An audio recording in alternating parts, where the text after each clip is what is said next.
Vamos una vez más a buscar la ayuda de Dios. Venimos, oh Señor, una vez más delante de ti en esta mañana, humillados al contemplar tu grandeza y mirando a través de ella nuestra propia pequeñez y nuestra propia indignidad. ¿Quiénes somos nosotros, oh Señor, para abrir tu palabra y alimentar a tu pueblo?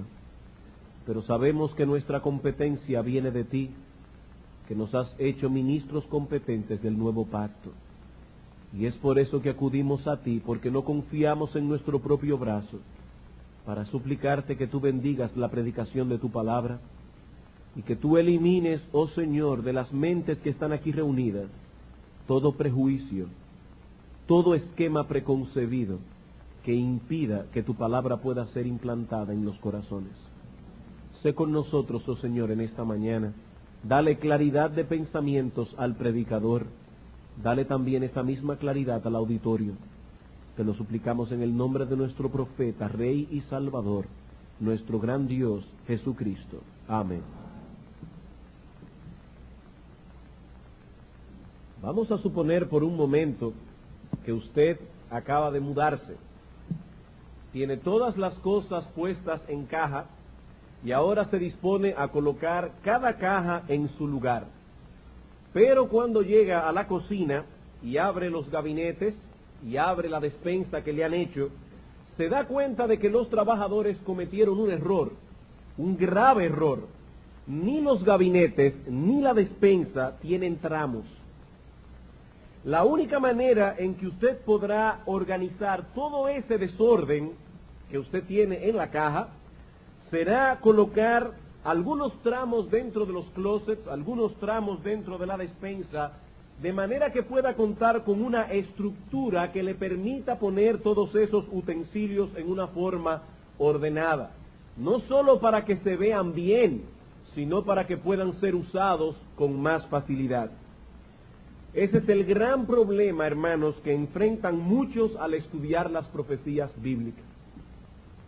Hay tantos detalles envueltos en la profecía y sobre todo nos parece tan difícil ubicar esos detalles en el lugar correcto que nos parece una tarea que está fuera del alcance del cristiano común.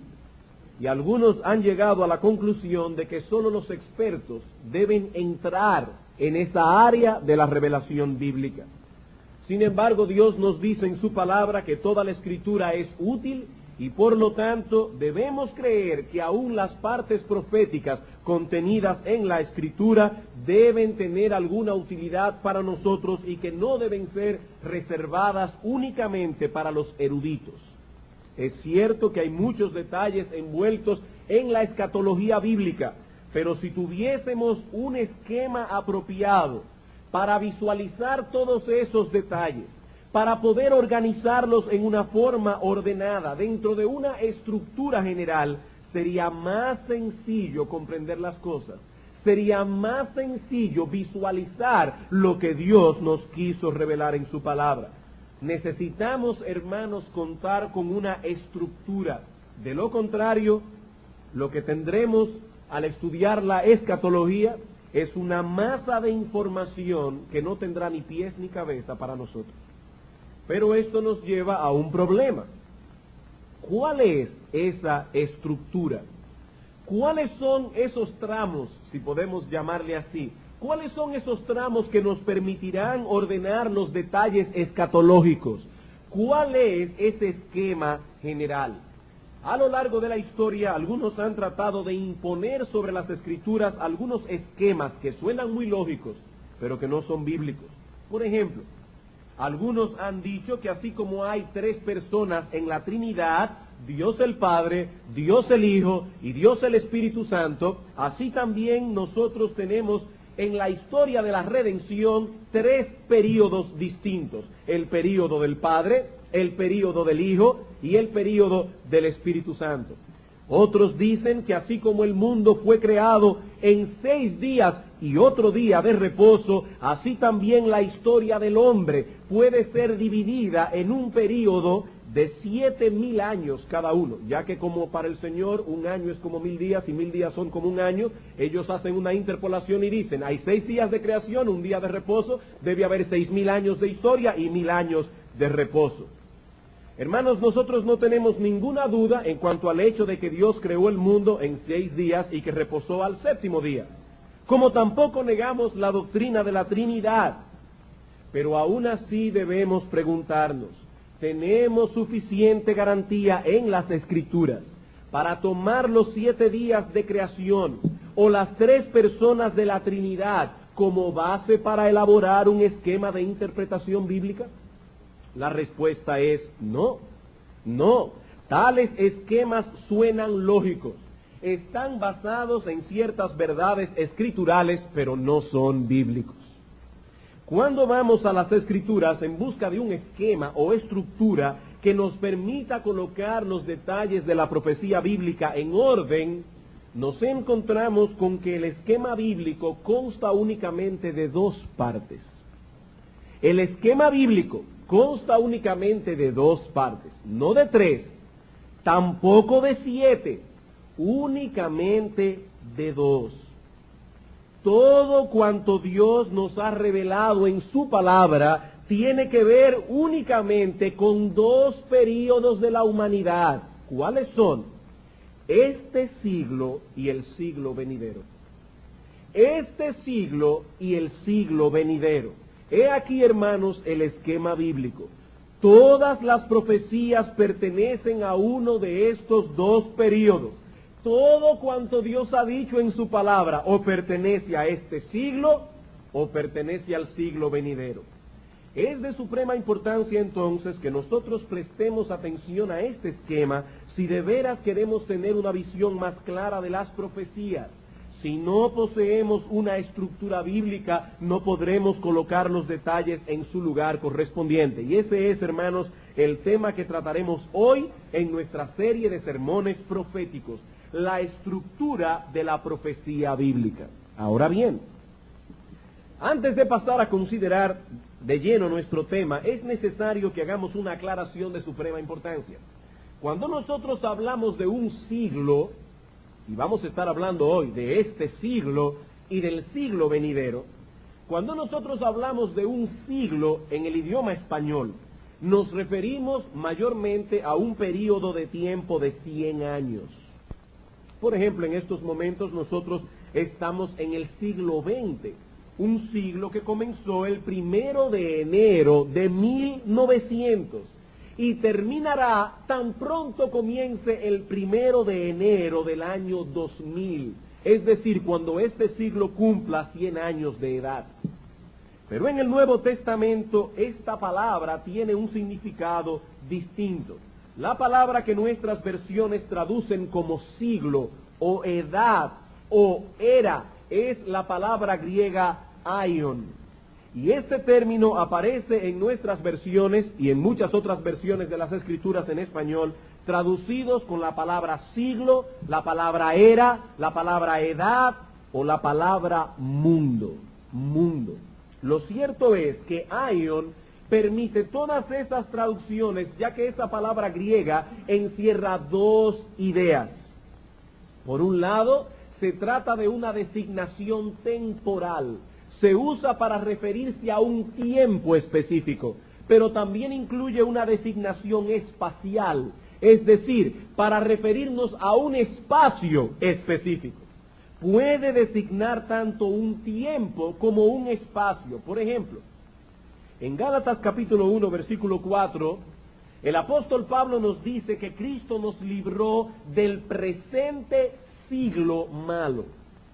¿De qué nos libró Cristo? El apóstol Pablo dice, nos libró del presente siglo malo. Y es evidente que Pablo está hablando allí de una maldad que se circunscribe a un espacio específico. ¿Y por qué digo esto? Bueno, porque en el mismo instante en que aquí están ocurriendo cosas, hay una vida en el cielo. Y en el cielo no hay maldad.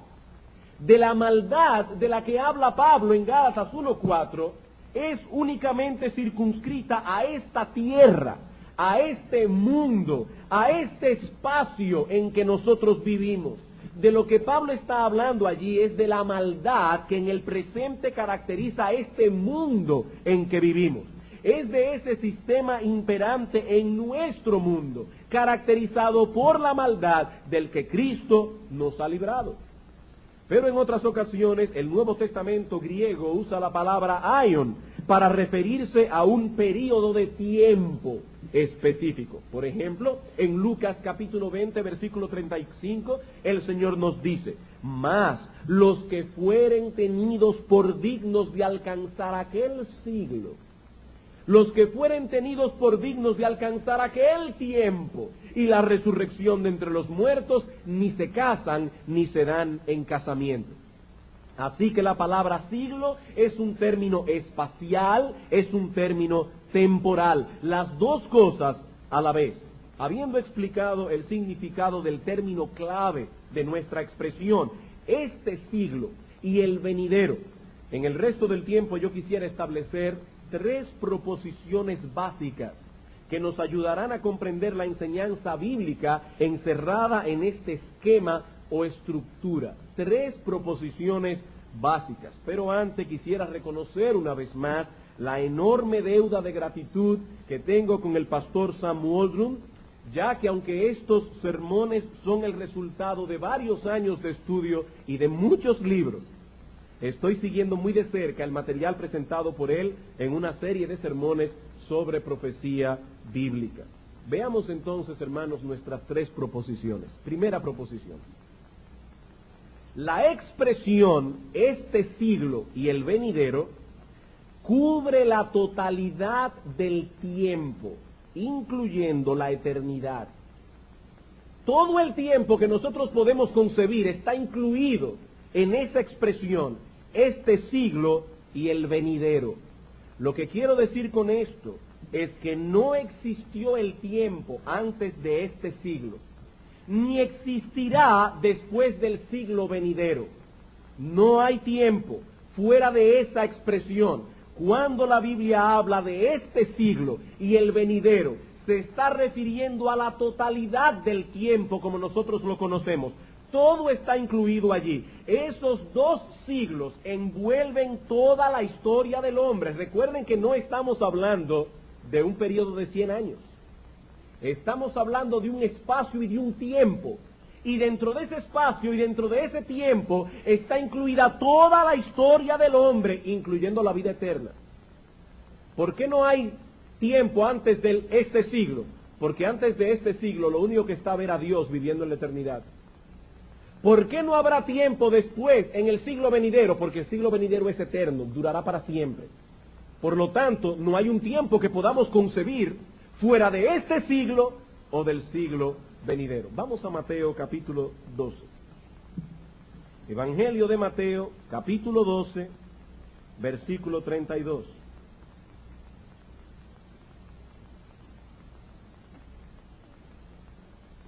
Aquí el Señor está tratando con un tema muy difícil, la blasfemia del Espíritu Santo. Nosotros no vamos a entrar a estudiar ese tema. Simplemente queremos centrar nuestra atención en la expresión que estamos usando en el presente sermón. ¿Qué dice aquí el Señor? A cualquiera que dijere alguna palabra contra el Hijo del Hombre le será perdonado, pero al que hable contra el Espíritu Santo no le será perdonado ni en este siglo ni en el venidero. Al que peque contra el Espíritu Santo, dice el Señor, eso no le será perdonado, ni en este siglo ni en el venidero. Cuando el Señor dice aquí que este pecado no será perdonado ni en este siglo ni en el venidero, su significado evidente es: no será perdonado nunca. Nunca, jamás. Esta expresión, repito, encierra todo el tiempo que podemos concebir. Toda la historia humana está incluido ahí. Esta interpretación es más clara cuando examinamos el pasaje paralelo en Marcos capítulo 3. Evangelio de Marcos capítulo 3, versículos 28 al 29. Una vez más, en el contexto de la blasfemia contra el Espíritu Santo, dice el Señor. Versículo 28. De cierto os digo que todos los pecados serán perdonados a los hijos de los hombres, y las blasfemias cualesquiera que sean. Pero cualquiera que blasfeme contra el Espíritu Santo no tiene jamás perdón, sino que es reo de juicio eterno. Es reo de juicio eterno. No ser perdonado, ni en este siglo ni en el venidero, significa sencillamente no ser perdonado jamás. Jamás. El que comete el pecado del que se habla aquí es reo de juicio eterno. ¿Ven ustedes, hermanos, cómo esta expresión cubre la totalidad del tiempo? No hay tiempo fuera de este siglo o el venidero. No lo hubo antes, porque antes lo que había era eternidad. No lo habrá después, porque el siglo venidero es eterno. Tampoco existe ningún tiempo entre este siglo y el venidero. Tan pronto termine este siglo, comienza el venidero. No hay ningún periodo de tiempo entre un siglo y otro. Todo está comprendido en esa expresión. O lo que la Biblia dice tiene que ver con este siglo, con este tiempo, o tiene que ver con el venidero, porque no existe ninguna otra posibilidad. Eso es lo que estamos diciendo. O lo que Dios nos ha revelado en su palabra tiene que ver con este siglo aquí, ahora, o tiene que ver con el siglo venidero. No existe otra posibilidad. Marcos capítulo 10, versículo 29 y 30. ¿Cuál es la proposición que estamos tratando de probar? Que esta expresión cubre la totalidad del tiempo, desde que el tiempo comenzó y hasta la eternidad. Marcos capítulo 10, versículo 29 y 30. Esto está en el contexto del joven rico, aquel joven que no estuvo dispuesto a dejarlo todo para seguir al Señor. Y el apóstol Pedro pregunta: Señor, ¿y nosotros, que lo hemos dejado todo y te hemos seguido, qué tendremos? Respondió Jesús y dijo, versículo 29, de cierto os digo que no hay ninguno que haya dejado casa o hermanos o hermanas o padre o madre o mujer o hijos o tierras por causa de mí y del Evangelio, que no reciba 100 veces más ahora en este tiempo casas, hermanos, hermanas, madres, hijos y tierras con persecuciones, y en el siglo venidero la vida eterna. Una vez más encontramos aquí la doble estructura bíblica. Aquellos que lo han dejado todo para seguir a Cristo recibirán en este tiempo, en este siglo, recibirán 100 veces más. Y en el siglo venidero recibirán la vida eterna. Noten, hermanos, que hay un contraste aquí. Este siglo envuelve el orden natural de la creación. Se inició con la creación y caída del hombre. Es en ese momento que se inicia este siglo. Todas las cosas que el Señor menciona en este texto de Marcos capítulo 10 son las que caracterizan la vida del hombre desde que fue creado hasta el día de hoy. Allí se habla de hermanos, hermanas, hijos, casas, tierras, persecuciones. Todo eso lo tenemos en este siglo. En otro pasaje que consideraremos más adelante en este mismo sermón, en Lucas 20:34, no lo vamos a buscar ahora, el Señor dice que los hijos de este siglo se casan y se dan en casamiento. En 1 Timoteo 6:17 se nos habla de aquellos que son ricos de este siglo. Es obvio, hermanos, que esta expresión nos habla del orden presente de las cosas desde que el mundo fue creado. Desde el origen del mundo hasta el día de hoy han habido matrimonios. Desde el origen del mundo hasta el día de hoy han habido ricos y han habido pobres. También se nos enseña que el Dios de este siglo, por causa de la caída del hombre en pecado, es Satanás. En 2 Corintios capítulo 4, versículo 4, dice el apóstol Pablo que si nuestro evangelio está encubierto, entre los que se pierden está encubierto, en los cuales el Dios de este siglo cegó el entendimiento de los incrédulos para que no les resplandezca la luz del evangelio de la gloria de Cristo. Y como vimos en Gálatas 1:4, se nos enseña que por causa de la caída, este siglo es un siglo de maldad. Cristo, por medio de la obra redentora, nos libró del presente siglo malo. Todos estos textos nos hacen ver que estamos viviendo actualmente en el período de tiempo designado por la expresión este siglo. y que ese periodo de tiempo se inició con la creación y con la caída del hombre. Así que no hubo historia antes de este siglo, ni lo habrá después del siglo venidero. ¿Por qué? Porque el siglo venidero es eterno. ¿Qué dice el Señor en Marcos 10:30? Dice, recibirán en el siglo venidero la vida eterna. Es un siglo eterno, no puede haber luego del siglo venidero más tiempo, porque el siglo venidero es eterno. Así que estos dos siglos juntos, este y el venidero, cubren todo el tiempo de la historia humana, incluyendo la eternidad. Un texto más para probar este punto, porque hermanos, este punto es muy importante. Un texto más, Efesios capítulo 1, versículos 19 al 21. He aquí, hermanos, los tramos que tenemos que usar para colocar los detalles proféticos en su lugar. No hay más tramos. O las cosas son de este siglo o del siglo venidero. No hay más tramos en la Biblia. No hay 7, solo 2. En Efesios capítulo 1, versículos 19 al 21, el Señor está hablando, el apóstol Pablo, está hablando de la preeminencia del Señor sobre todas las cosas.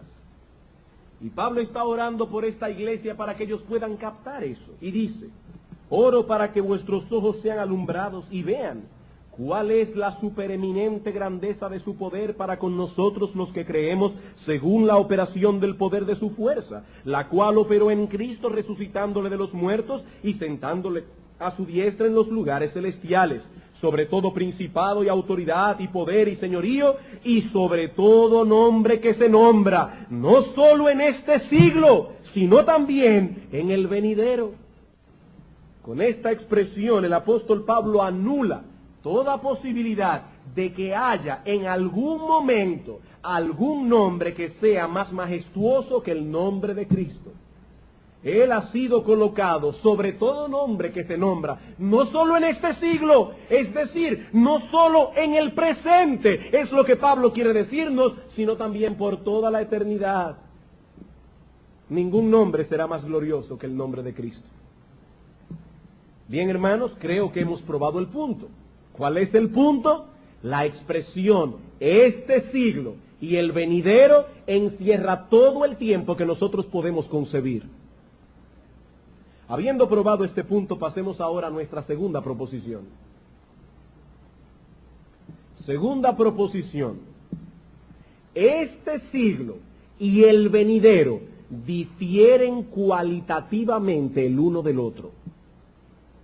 Este siglo y el venidero difieren cualitativamente el uno del otro. En palabras más simples, para que hasta un niño pueda entenderlas.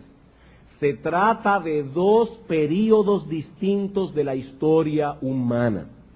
Este siglo no progresará de tal manera que terminará convirtiéndose en el siglo venidero. No, no. Este siglo está caracterizado por la maldad y así será hasta que termine.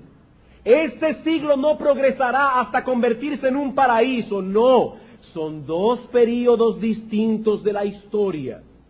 Mientras que este siglo encierra el orden natural de la creación, el venidero encierra un orden sobrenatural. Son períodos distintos, cualitativamente, distintos. Y el texto clave aquí, hermanos, es Lucas capítulo 20, versículos 27 al 40. Lucas capítulo 20, versículos 27 al 40. Voy a leer el texto completo, a pesar de que los versículos que quiero recalcar son los versículos 34 al 36. Aquí tenemos al Señor Jesucristo arguyendo con los saduceos, los cuales no creían en la resurrección. Dice en el versículo 27, llegando entonces algunos de los saduceos, los cuales niegan haber resurrección, le preguntaron diciendo, Maestro, Moisés nos escribió, si el hermano de alguno muriere teniendo mujer y no dejare hijos, que su hermano se case con ella y levante descendencia a su hermano. Hubo pues 7 hermanos, y el primero tomó esposa y murió sin hijos, y la tomó el segundo, el cual también murió sin hijos. La tomó el tercero y así todos los siete y murieron sin dejar descendencia. Finalmente murió también la mujer. En la resurrección, si es que hay resurrección, porque ellos no creían en la resurrección, ¿verdad? Yo creo que hay una resurrección, los saduceos no creían, pero lo que ellos están implicando es algo así. Si es que hay resurrección, ¿de cuál de ellos será mujer? Ya que los 7 la tuvieron por mujer. Era difícil si vemos esto desde el punto de vista de la lógica humana, pero Cristo no le respondió con la lógica humana, sino con la Escritura.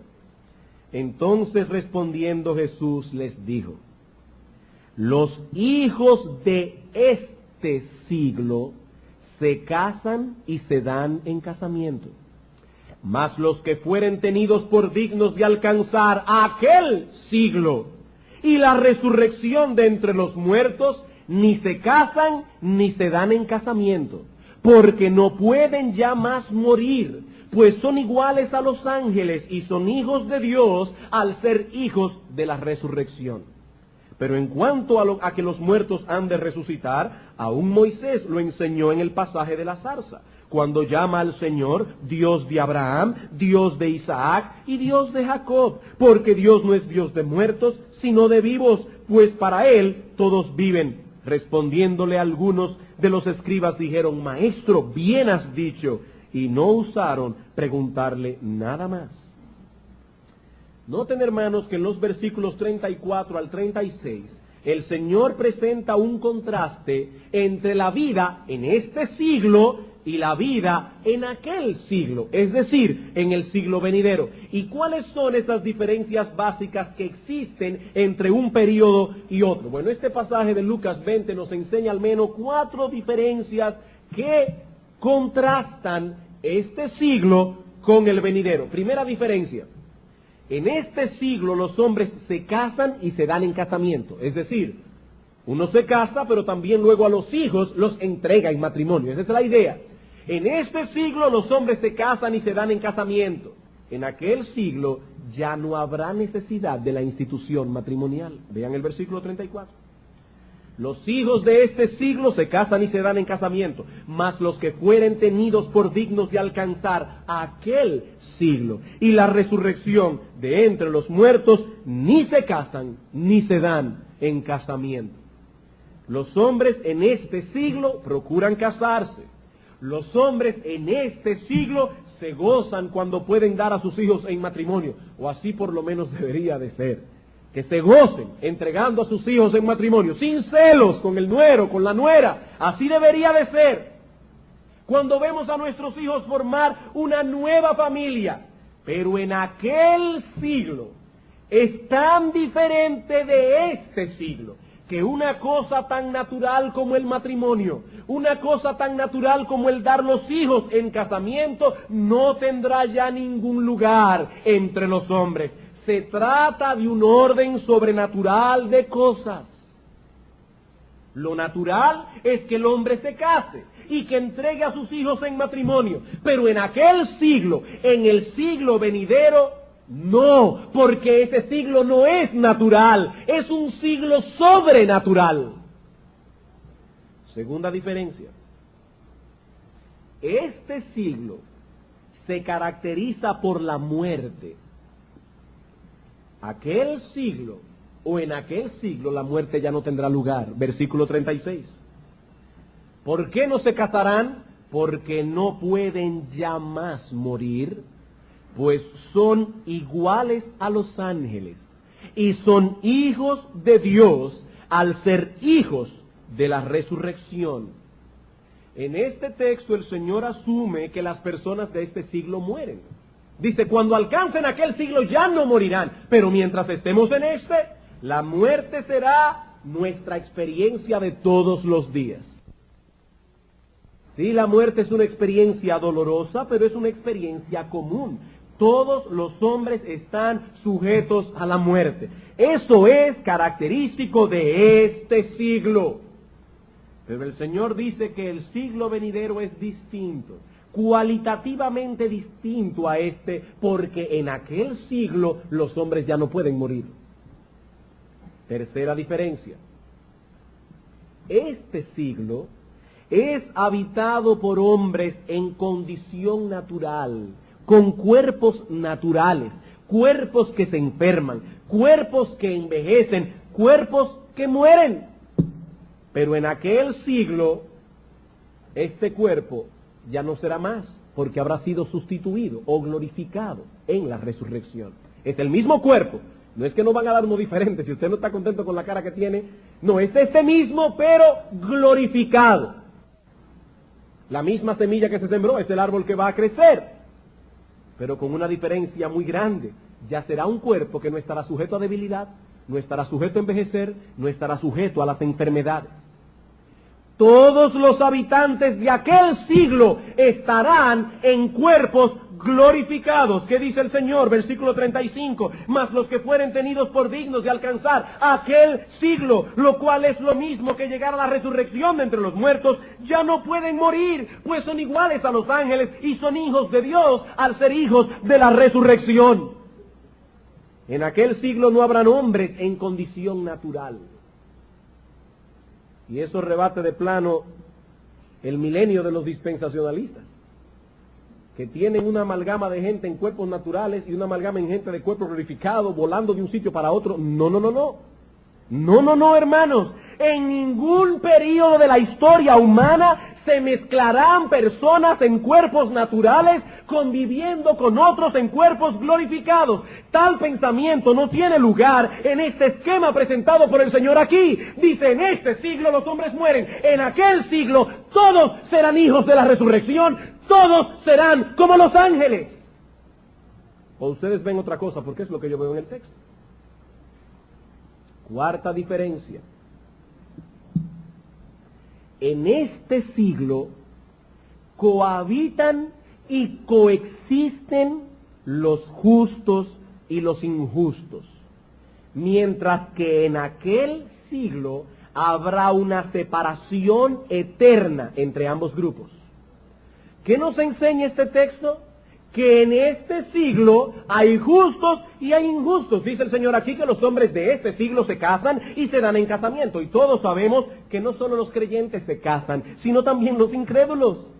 Que no solo los creyentes mueren, sino también los incrédulos. Esas son experiencias comunes a todos los hombres.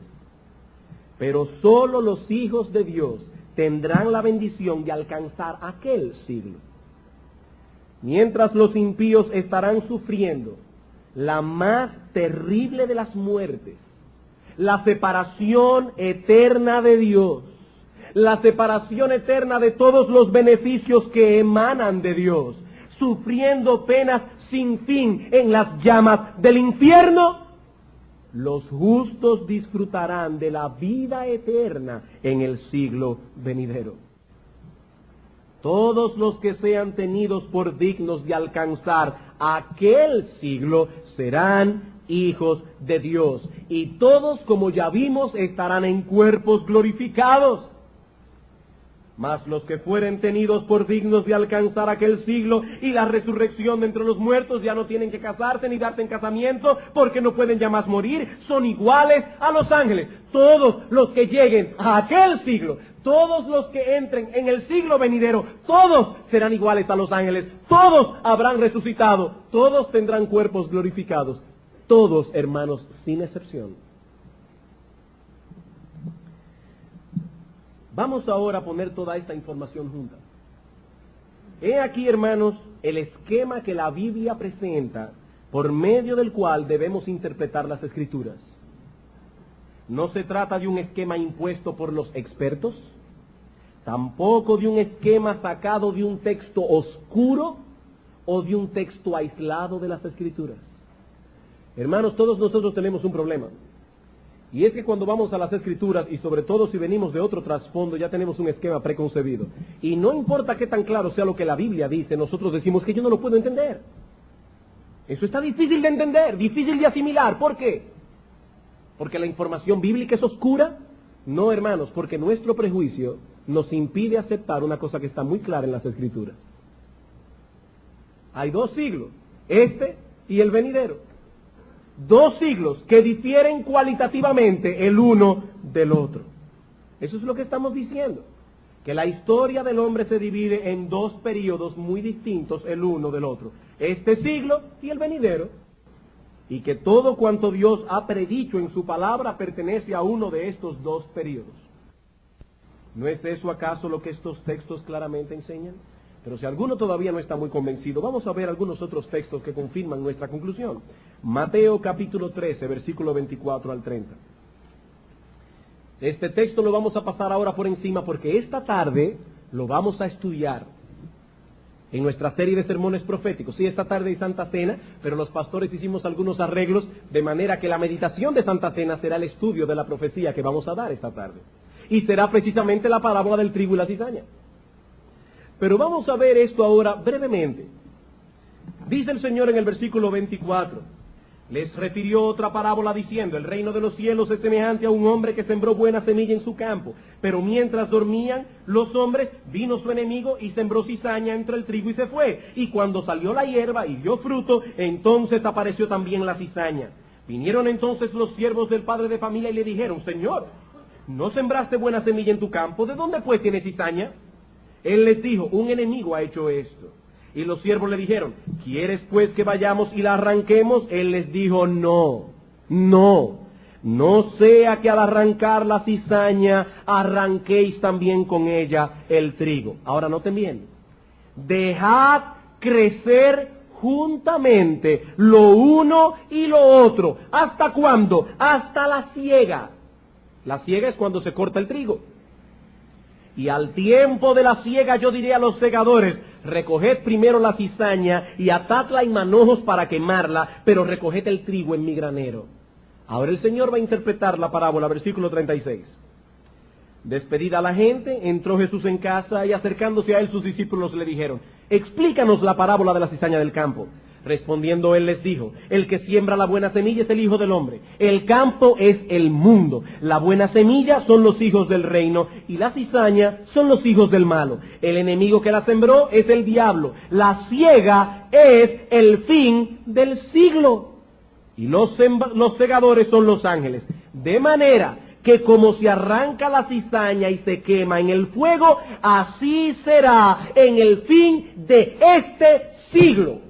¿Cómo terminará este siglo? Terminará con la siega, terminará con la separación de los justos y los injustos, terminará entrando a los justos en la vida eterna y a los injustos en la condenación perpetua. Dice el Señor, así terminará este siglo. Versículo 41. Enviará el Hijo del Hombre a sus ángeles y recogerán de su reino a todos los que sirven de tropiezo y a los que hacen iniquidad, y los echarán en el horno de fuego. Allí será el lloro y el crujir de dientes. ¿Y qué pasará con los justos? Resplandecerán como el sol en el reino de su Padre. El que tiene oídos para oír, oiga. Hermanos, esta parábola nos presenta un esquema similar al que encontramos en Lucas capítulo 20.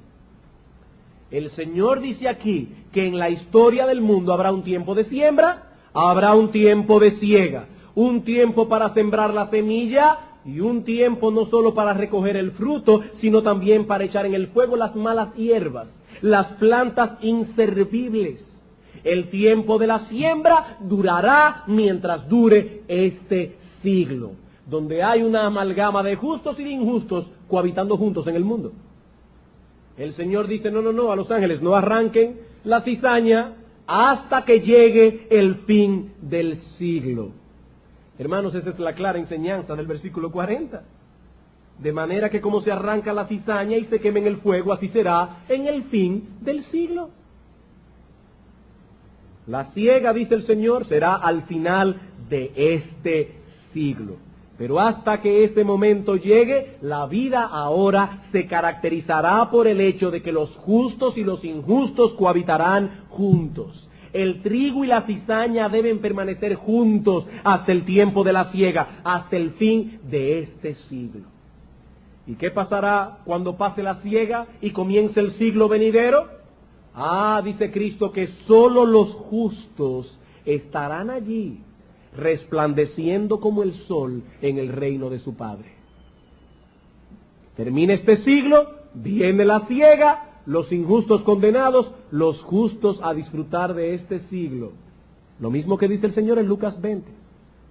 Dice en el versículo 43, entonces, cuando llegue el fin del siglo y la ciega, los justos resplandecerán como el sol en el reino de su Padre. Y esto, hermanos, es una clara referencia a la resurrección. ¿Cómo lo sabemos? Porque es así como Daniel, en el capítulo 12 de su libro, describe la resurrección. Dice él en el versículo 12 de su profecía, en el capítulo 12, que los justos serán despertados, serán levantados, serán resucitados, y dice Daniel, resplandeciendo como el sol, resplandecerán como el resplandor del firmamento, dice Daniel. La misma terminología que usa Cristo.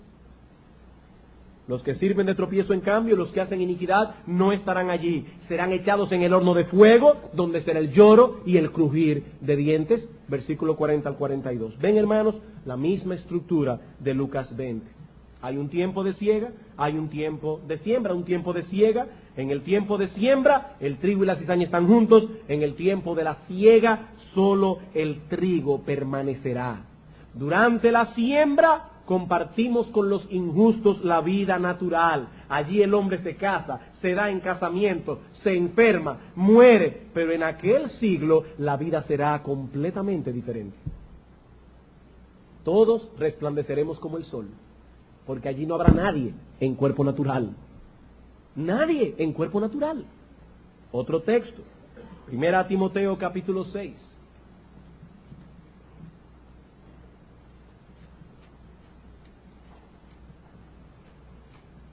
Primera Timoteo capítulo 6, versículos 17 al 19.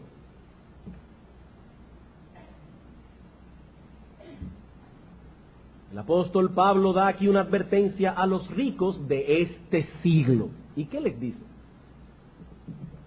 A los ricos de este siglo manda que no sean altivos, ni pongan la esperanza en las riquezas, las cuales son inciertas, sino en el Dios vivo, que nos da todas las cosas en abundancia para que las disfrutemos, que hagan bien, que sean ricos en buenas obras, dadivosos, generosos, atesorando para sí un buen fundamento para lo porvenir, que echen mano de la vida eterna.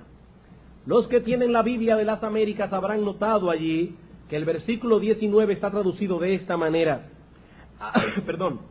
Acumulando para sí el tesoro de un buen fundamento para el futuro, para que puedan echar mano de lo que en verdad es vida.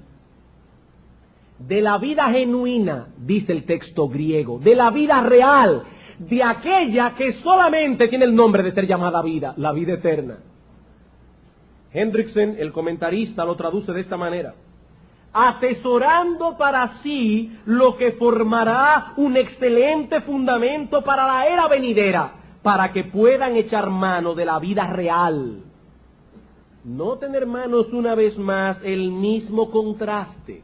En este siglo podemos atesorar únicamente las riquezas inciertas.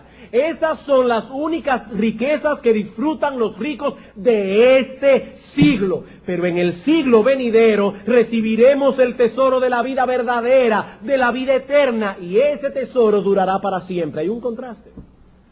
Lucas capítulo 16.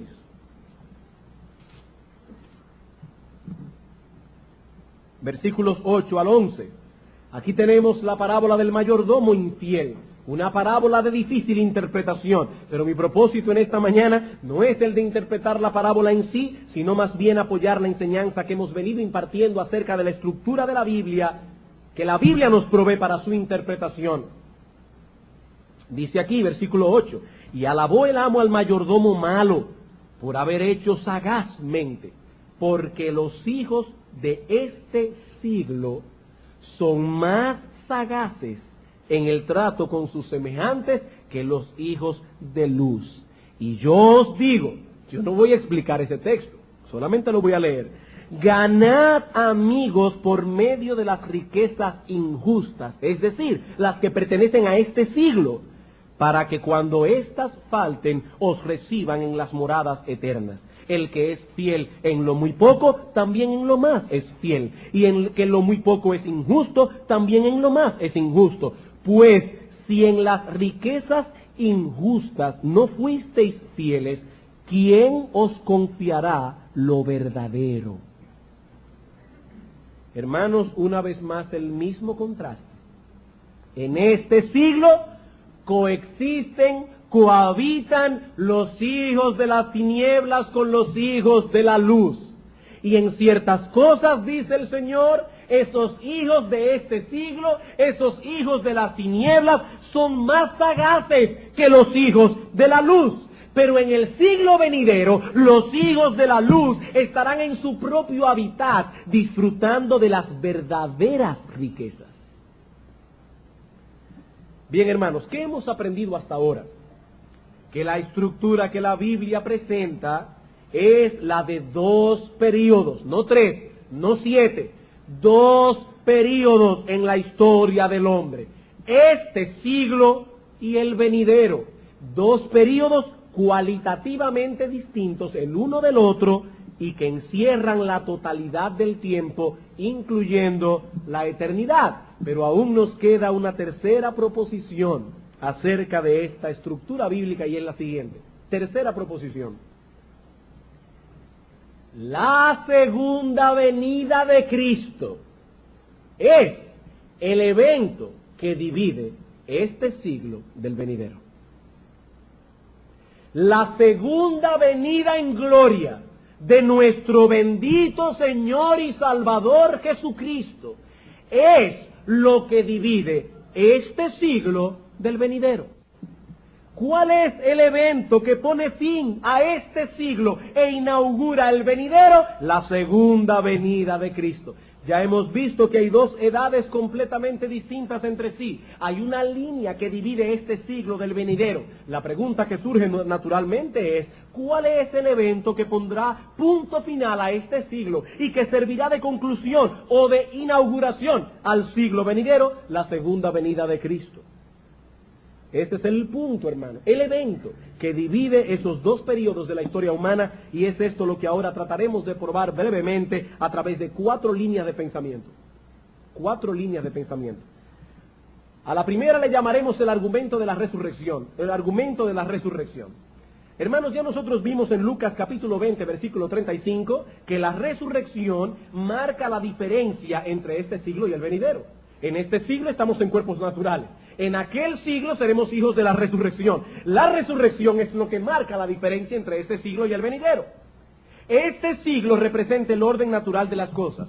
Todas las personas que viven en este siglo, incluyendo los justos, se encuentran en sus cuerpos naturales. Pero los que sean tenidos por dignos de alcanzar aquel siglo serán hijos de la resurrección. Tan pronto los justos resuciten, comenzará la era venidera. Esa es la clara enseñanza del texto de Lucas 20 que leímos hace un rato. La pregunta ahora es, ¿cuándo resucitarán los justos? Y la respuesta del Nuevo Testamento es, los justos resucitarán en la segunda venida de Cristo, poniendo así punto final a este siglo e inaugurando el siglo venidero. Hay muchos textos, pero no tenemos tiempo. Solamente veremos 2. Primero a los Corintios capítulo 15, versículos 22 al 23.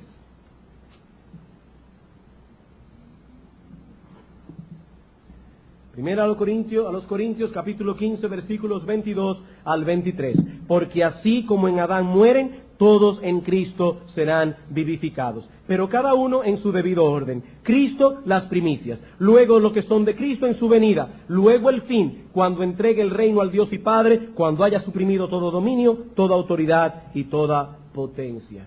El apóstol Pablo está hablando aquí en el contexto únicamente de la resurrección de los justos, únicamente. Y dice que esa resurrección tendrá lugar, versículo 23, luego los que son de Cristo, ¿cuándo? En su venida. Los que son de Cristo en su venida. Primera Tesalonicenses capítulo 4, versículo 13 al 16. Tampoco queremos, hermanos, que ignoréis acerca de los que duermen, de los que han muerto, para que no os entristezcáis como los otros que no tienen esperanza.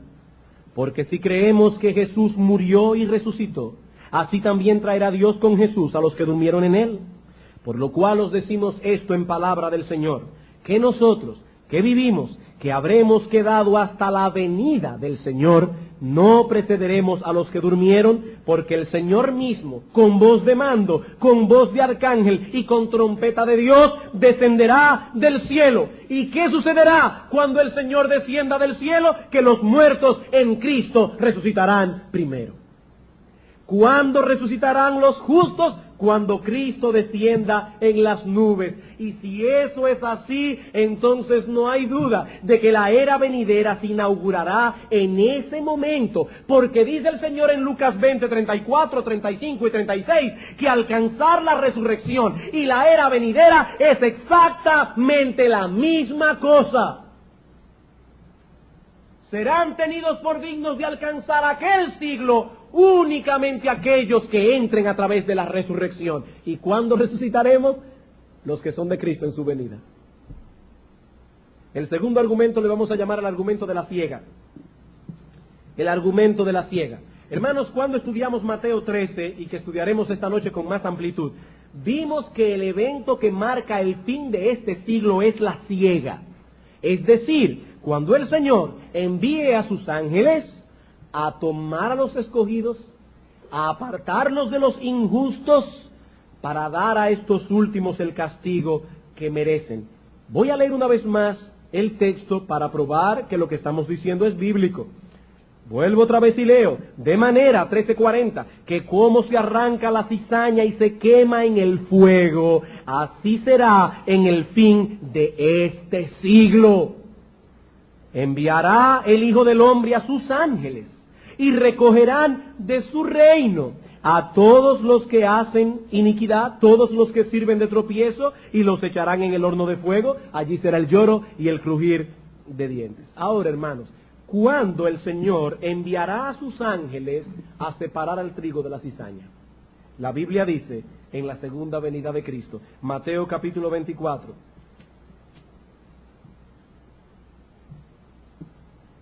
Mateo capítulo 24, versículo 30 al 31. Entonces aparecerá la señal del Hijo del Hombre en el cielo, y entonces lamentarán. Llegó el tiempo de la siega. Lamentarán todas las tribus de la tierra, y verán al Hijo del Hombre viniendo sobre las nubes del cielo con poder y gran gloria, y enviará a sus ángeles, lo mismo que dice Mateo 13, con gran voz de trompeta, y juntará a sus escogidos de los cuatro vientos, desde un extremo del cielo hasta el otro. Llegó el tiempo de la siega, los justos serán separados de los injustos, versículo 41, dos mujeres estarán, versículo 40, estarán dos en el campo, el uno será tomado, el otro será dejado. Dos mujeres estarán moliendo en un molino, la una será tomada, la otra será dejada. ¿Cuándo sucederá eso, hermanos? Cuando llegue el día de la siega. ¿Y cuándo llegue el día de la siega? En el fin del siglo, para dar paso al siglo venidero. Y Cristo está diciendo aquí, todo eso sucederá cuando vean al Hijo del Hombre viniendo en las nubes del cielo. Tercer argumento, el argumento basado en la vida eterna. El argumento basado en la vida eterna. Hermanos, de acuerdo a Marcos capítulo 10, versículo 30, ¿cuándo recibiremos la vida eterna? El Señor dice, los que lo han dejado todo, en este siglo recibirán 100 veces más, y en el siglo venidero recibirán la vida eterna. La vida eterna. Debo hacer, por supuesto, la aclaración, hermanos, que no estamos hablando aquí de la vida eterna tal como la recibimos tan pronto creemos en Cristo. No. Sino de la vida eterna que disfrutaremos en el futuro cuando tengamos cuerpos glorificados luego de la resurrección. Ahora tenemos vida eterna. El que cree en mí, dice Cristo, tiene vida eterna. Pero nos aguarda en el futuro el pleno disfrute de esa vida. Y es de eso que habla Marcos 10:30. Ahora bien, hermanos, ¿cuándo recibiremos esa vida eterna que estamos esperando y que de acuerdo al texto de Marcos 10 disfrutaremos en el siglo venidero? ¿Cuándo? Mateo capítulo 25, versículo 31.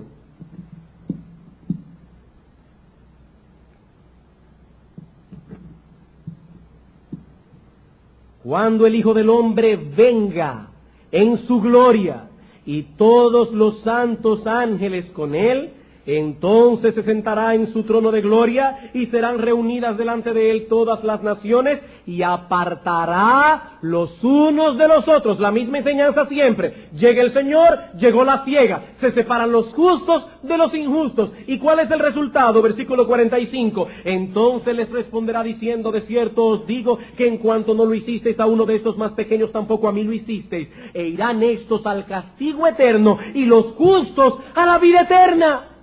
¿Cuándo? Dice el versículo 31, cuando el Hijo del Hombre venga. La era venidera. Último argumento. El argumento basado en Tito, capítulo 2, versículo 11 al 14. Tito, capítulo 2, versículo 11 al 14.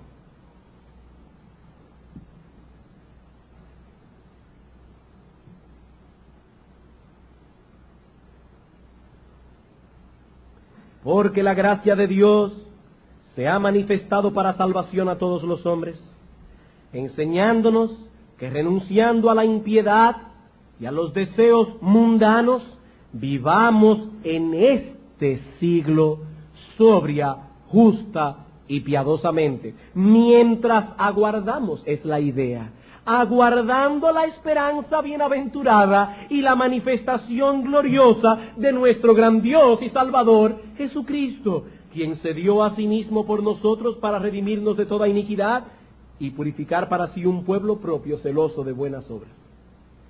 ¿Cómo debemos vivir en este siglo?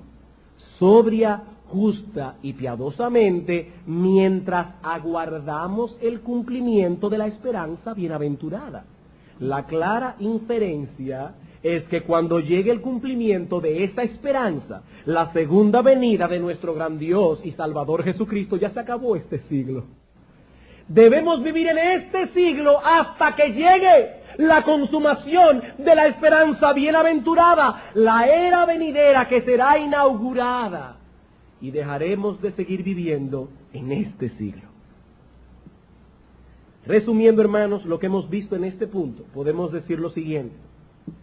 Debido a que en la segunda venida de Cristo los justos resucitarán, vendrá el tiempo de la ciega, se impartirá la vida eterna. Ese evento debe marcar la consumación de este siglo y el inicio del venidero. Podemos decir, hermanos, con toda seguridad que la segunda venida de Cristo es el punto crucial que divide este siglo del venidero.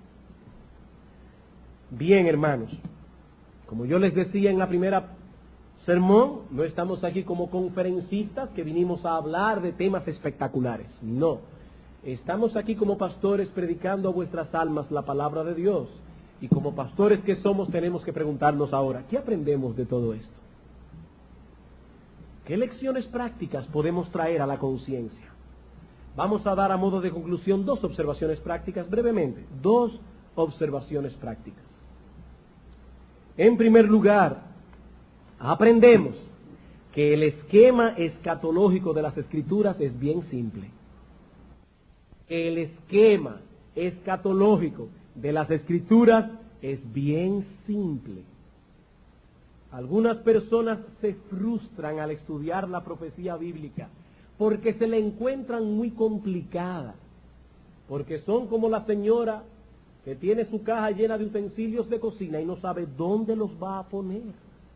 Pero hermanos, el esquema bíblico es bien simple. La estructura general de la profecía bíblica es simple. Yo no estoy diciendo con eso que no haya detalles difíciles de interpretar, pero lo cierto es que eso ocurre con todas las áreas de la teología sistemática, no solo de la escatología, ocurre con la soteriología, con la eclesiología, con todas las teologías sistemáticas, o las áreas de la teología sistemática. Pero hermanos, ¿qué puede ser más simple que lo que presentamos hoy aquí? ¿Qué puede ser más simple? Todo lo que Dios ha dicho en su palabra o se cumple en este siglo o en el venidero. Eso es todo. Una estructura no podría ser más simple. Solo cuenta con dos periodos, con dos posibilidades. No 3, no 7, 2.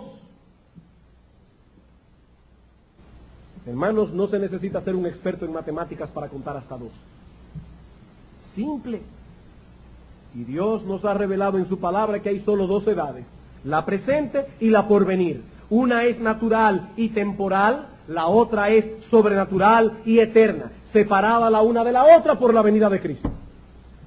Eso es todo, hermanos. Eso es todo. ¿Qué puede ser más simple que esto? Repito, yo no estoy diciendo con esto que no hayan cosas complicadas en la escatología, no. Lo que estoy diciendo es que el esquema general de la Escritura es muy simple y que cuando tomamos ese esquema general y lo tenemos en nuestra mente al acercarnos al estudiar la profecía bíblica, muchas cosas oscuras se aclaran. ¿Saben por qué? Porque caen en su lugar. Caen en su lugar, como veremos esta tarde. Y aunque leeremos algunos pasajes que al principio no sabremos cómo interpretarlo, si tenemos este esquema en mente, al menos sabremos cómo no interpretarlo. No sabremos lo que significa, pero al menos vamos a saber lo que no significa.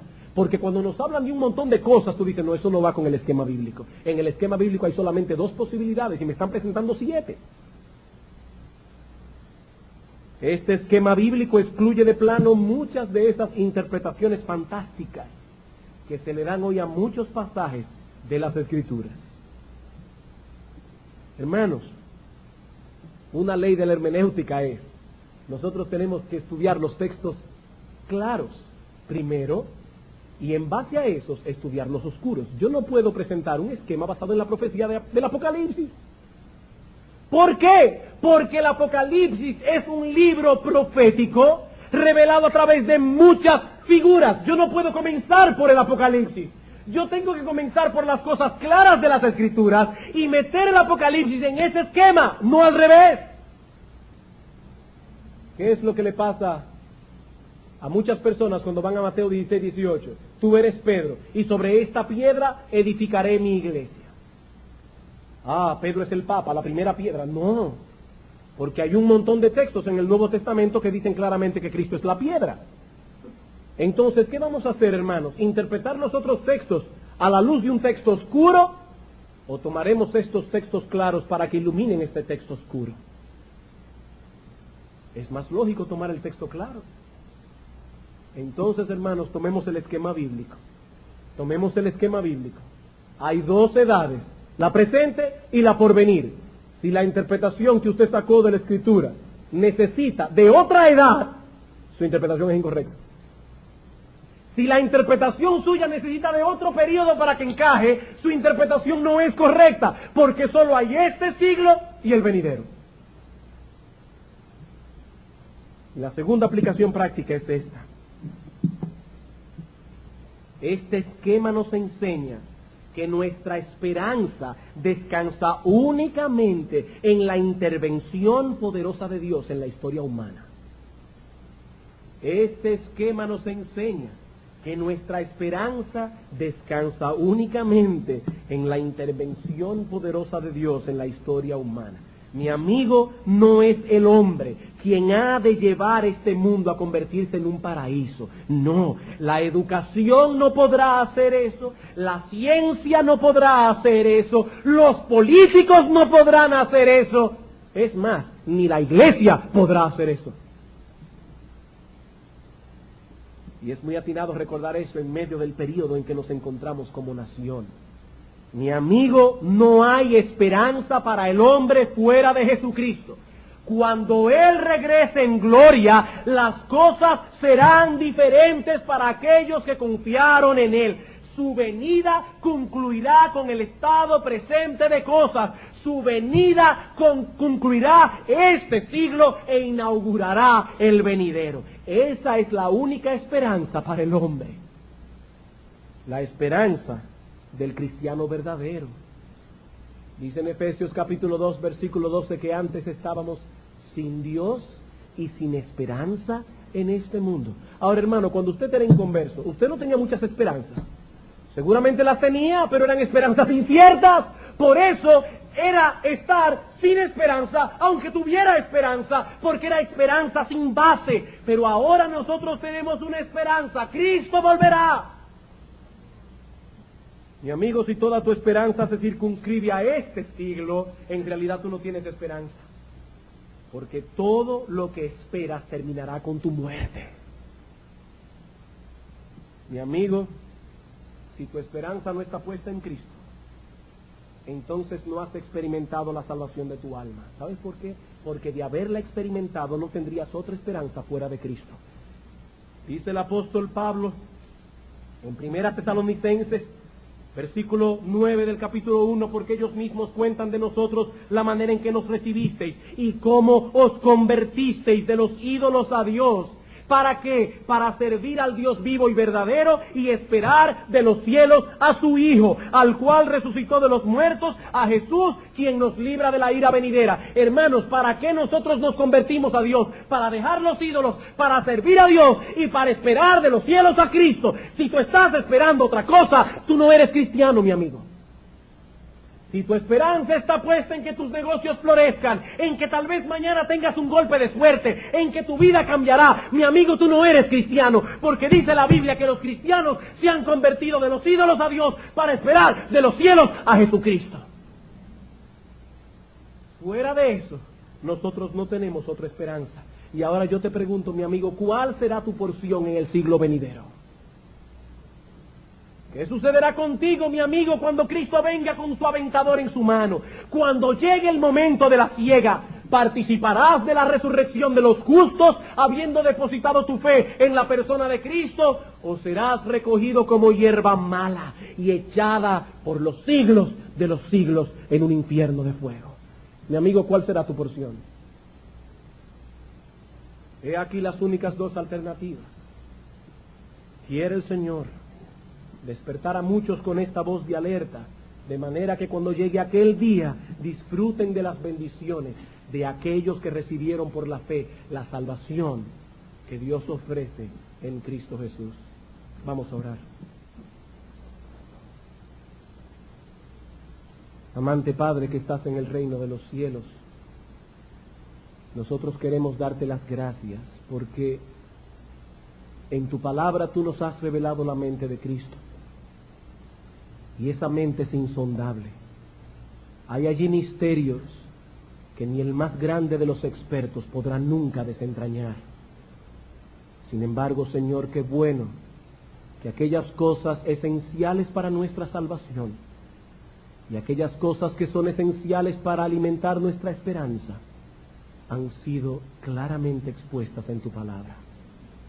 Gracias, oh Señor, porque antes estábamos sin esperanza y sin Dios, ahora te tenemos a ti y tenemos una esperanza. Pero mira, oh Padre, aquellas personas que están en medio nuestro, cuyas esperanzas se circunscriben únicamente a este siglo, pero no tienen porción en el siglo venidero.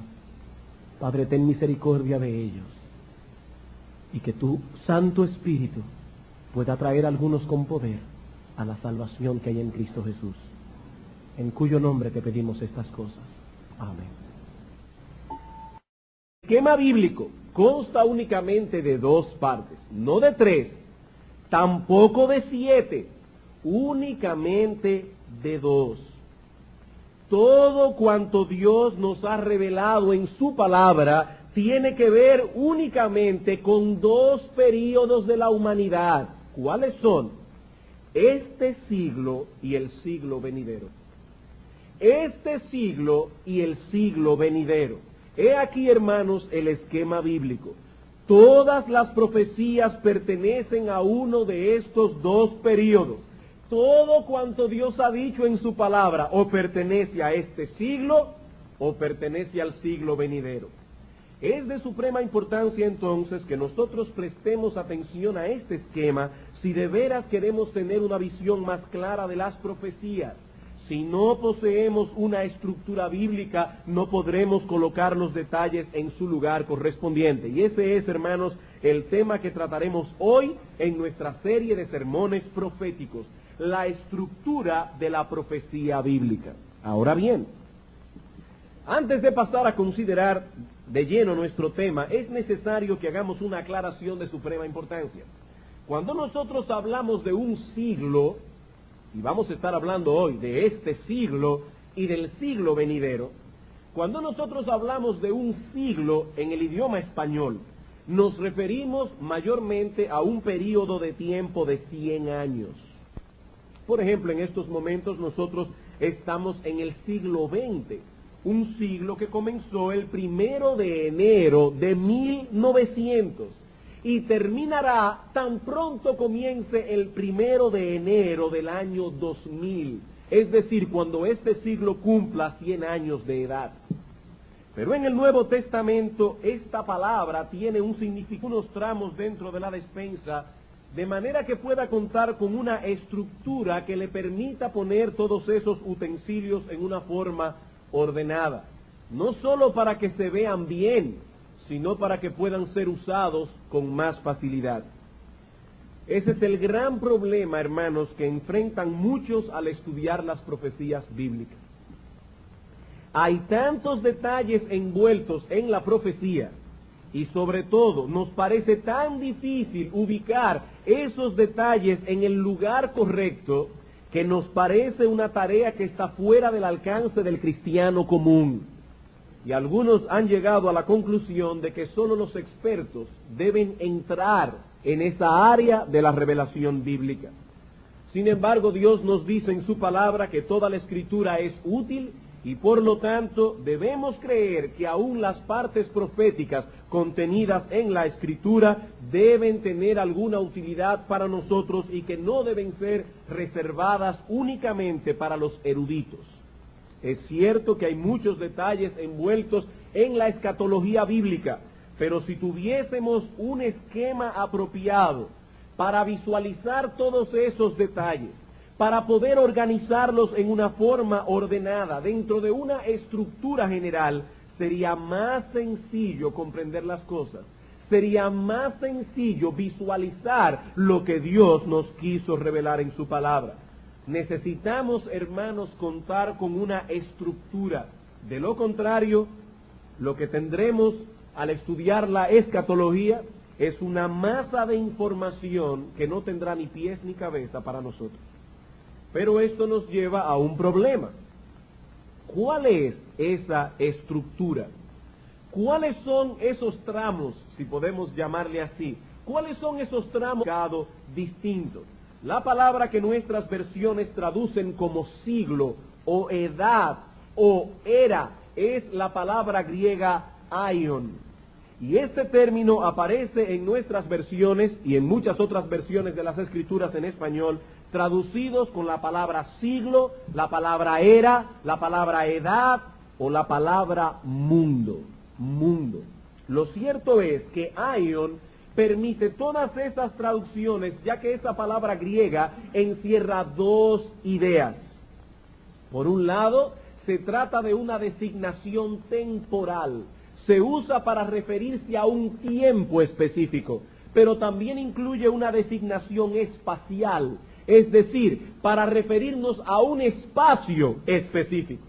Puede designar tanto un tiempo como un espacio. Por ejemplo, en Gálatas capítulo 1, versículo 4, el apóstol Pablo nos dice que Cristo nos libró del presente siglo malo.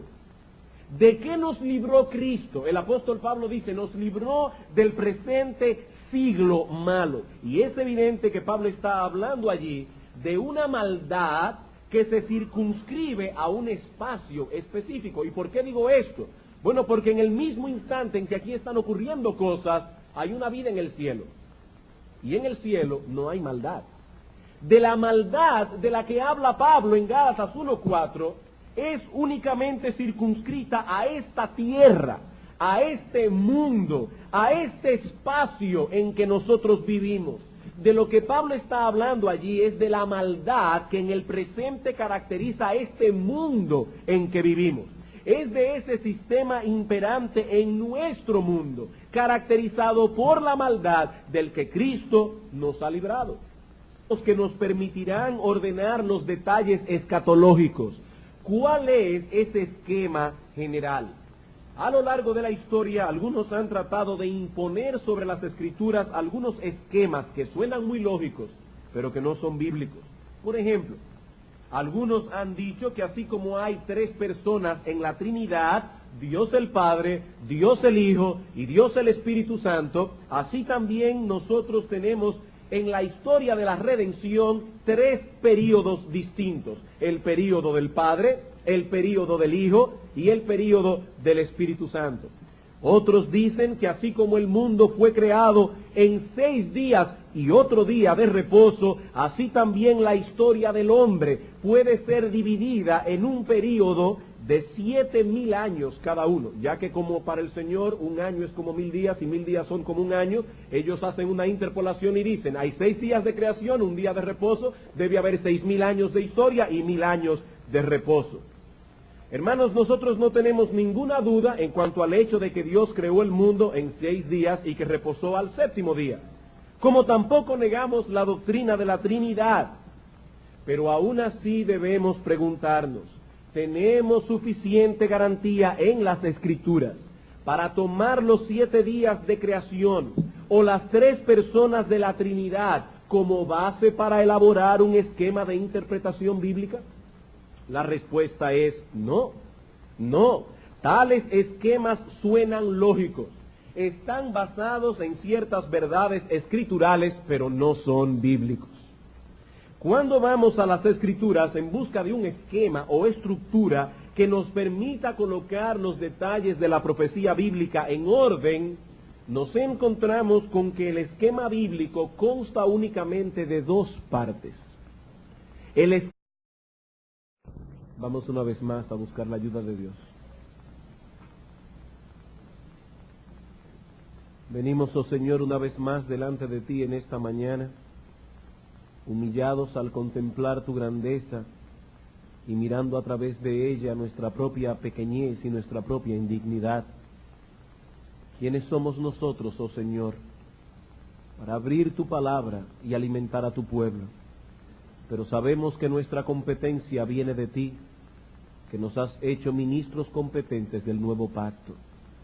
Y es por eso que acudimos a ti, porque no confiamos en nuestro propio brazo, para suplicarte que tú bendigas la predicación de tu palabra y que tú elimines, oh Señor, de las mentes que están aquí reunidas, todo prejuicio, todo esquema preconcebido que impida que tu palabra pueda ser implantada en los corazones.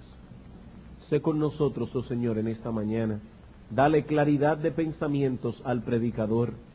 Dale también esa misma claridad al auditorio. Te lo suplicamos en el nombre de nuestro profeta, Rey y Salvador, nuestro gran Dios, Jesucristo. Amén.